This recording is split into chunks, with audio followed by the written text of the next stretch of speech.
വർഷങ്ങൾക്ക് മുമ്പ് ചെയ്ത കാര്യങ്ങൾ ഇപ്പോഴും നിങ്ങൾക്ക് വലുതായി തോന്നുന്നുവെങ്കിൽ നിങ്ങളിപ്പോൾ കാര്യമായൊന്നും ചെയ്യുന്നില്ല എന്നാണർത്ഥം. സന്തോഷം നിങ്ങൾ എന്ത് ചിന്തിക്കുന്നു എന്നതിനെ ആശ്രയിച്ചിരിക്കുന്നു.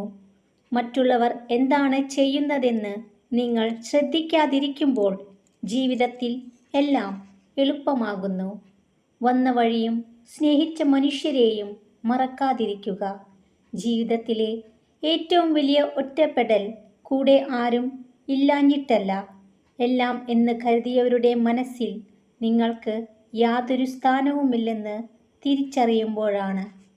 നിങ്ങളുടെ ബന്ധുക്കളെ അധികം ആശ്രയിക്കാതിരിക്കുക.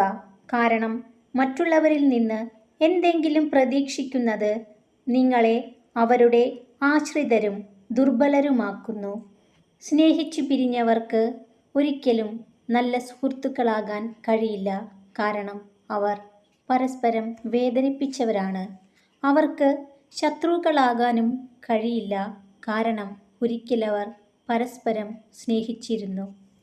കൈകൂപ്പി നിൽക്കുന്നവരെല്ലാം ആജ്ഞാനുവർത്തികളോ അടിമകളോ ആണെന്ന് കരുതുന്നത് തെറ്റാണ്.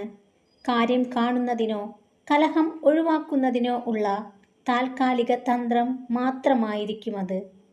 സത്യമാണെങ്കിലും പറയരുത്, സന്ദർഭം ഉചിതമല്ലെങ്കിൽ.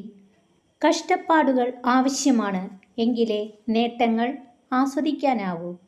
ചെയ്യുന്നതെല്ലാം നല്ല മനസ്സോടെ ചെയ്യുക. പകരം ഒന്നും ആഗ്രഹിക്കാതിരിക്കുക. ജീവിതത്തിൽ നിരാശരാകേണ്ടി വരില്ല. നിങ്ങളെ തോൽപ്പിക്കാനും ജയിപ്പിക്കാനും കഴിവുള്ള ഒരാൾ മാത്രമേ ഈ ലോകത്തുള്ളൂ. അറിയുക, അത് നിങ്ങൾ മാത്രമാണ്. ഒരാൾക്ക് എന്തെല്ലാം കുറവുകൾ ഉണ്ടെങ്കിലും എളിമയുള്ള അയാളുടെ സ്വഭാവം പലപ്പോഴും ആ കുറവുകൾ ഇല്ലാതെയാക്കുന്നു.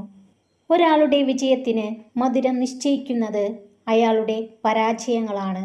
ഏതൊരു മനുഷ്യൻ്റെയും വിജയത്തിനു പുറകിലും ഒരു വീഴ്ചയുടെ മുറിവുണ്ടാകും. തോൽപ്പിക്കാൻ ഈ ലോകം മുഴുവൻ ശ്രമിച്ചാലും തോൽക്കാൻ എനിക്ക് മനസ്സില്ല എന്ന തീരുമാനം എടുത്ത് കഴിഞ്ഞാൽ ജയിക്കാൻ ഒരു നിമിഷം മതി. ശക്തനായ മനുഷ്യൻ തൻ്റെ ഭാവി കെട്ടിപ്പടുക്കുന്നു. ദുർബലനായ മനുഷ്യൻ തൻ്റെ ഭൂതകാലത്തെ കുറ്റപ്പെടുത്തുന്നു. നിങ്ങൾ ആഗ്രഹിച്ചതെല്ലാം ഭയത്തിൻ്റെ മറുവശത്താണ്. ഭയം അവസാനിക്കുന്നിടത്ത് ജീവിതം ആരംഭിക്കുന്നു. മനസ്സിനേറ്റ ചില മുറിവുകൾ കാലത്തിനു മായ്ക്കാൻ പറ്റുമെന്ന് പറയുന്നത് വെറുതെയാണ്. ചില വേദനകൾ, ചില വേർപാടുകൾ, ചില അപമാനങ്ങൾ, ചില ഒഴിവാക്കലുകൾ മറന്നു എന്ന് മറ്റുള്ളവരെ ബോധ്യപ്പെടുത്താനേ കഴിയൂ. മരിക്കുന്നതുവരെ അതങ്ങനെ മനസ്സിൽ നീറിക്കിടക്കും. നിങ്ങളുടെ വാക്കുകളെ വിലമതിക്കാത്ത ഒരാൾക്കുള്ള ഏറ്റവും നല്ല മറുപടിയാണ് മൗനം. മനുഷ്യൻ അവനവനായിരിക്കുമ്പോൾ മറ്റുള്ളവരാൽ വെറുക്കപ്പെടുകയും മുഖംമൂടി അണിയുമ്പോൾ സ്നേഹിക്കപ്പെടുകയും ചെയ്യുന്നു. ചിന്തയ്ക്കും പ്രവൃത്തിക്കും ഇടയിലുള്ള സമയമാണ് മടി. ആ സമയത്തിൻ്റെ ദൈർഘ്യമാണ് നിങ്ങളുടെ ഭാവി നിശ്ചയിക്കുന്നത്. നമ്മുടെ ജീവിതം വളരെ ചെറുതാണ്. ശരിയായ രീതിയിൽ സ്നേഹിക്കുന്നവരെ സ്നേഹിക്കുക, അല്ലാത്തവരെ മറക്കുക. സംഭവിച്ചതിനെല്ലാം ഒരു കാരണമുണ്ടാകും. കാലങ്ങൾ കടന്നു പോകുമ്പോൾ എല്ലാവരിലും മാറ്റങ്ങൾ സംഭവിക്കും. ഇന്ന് നിങ്ങളെ ചേർത്തു നിർത്തിയവർ നാളെ നിങ്ങളെ മാറ്റി നിർത്തിയേക്കാം. മനസ്സിലെ മുൻഗണന മാറുമ്പോൾ സ്ഥാനത്തിലും മാറ്റം വരാം. കിട്ടാത്തതിൻ്റെ പിന്നാലെ പോയാൽ അത് അകന്നു പോയിക്കൊണ്ടിരിക്കും. നിങ്ങൾക്ക് അനിവാര്യമായത് സമയമാകുമ്പോൾ നിങ്ങളിലേക്ക് വരിക തന്നെ ചെയ്യും.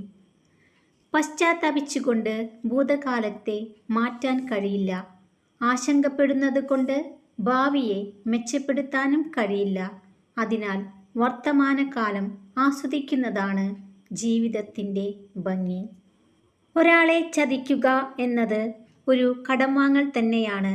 എന്തെന്നാൽ എന്നെങ്കിലും ഒരിക്കൽ ആ കടം മറ്റൊരാളുടെ കയ്യിൽ നിന്ന് നിങ്ങൾക്ക് പലിശ സഹിതം തിരിച്ചു കിട്ടുക തന്നെ ചെയ്യും. മറ്റൊരാളുടെ പുഞ്ചിരിക്കു കാരണം നിങ്ങളാണെന്ന് അറിയുമ്പോഴുണ്ടാകുന്ന സുഖമാണ് ഏറ്റവും വലിയ മനുഷ്യത്വം. ആളുകളെ അസ്വസ്ഥരാക്കുകയും നിങ്ങളെ വെറുക്കാൻ കാരണമാകുകയും ചെയ്യുന്ന തമാശകൾ ഒരിക്കലും പറയാതിരിക്കുക. ജീവിതം അനുഭവങ്ങളുടെ മാത്രമല്ല, അഭിനയങ്ങളുടെയും പാഠശാലയാണ്. Please like, share and subscribe my channel. Thanks for watching.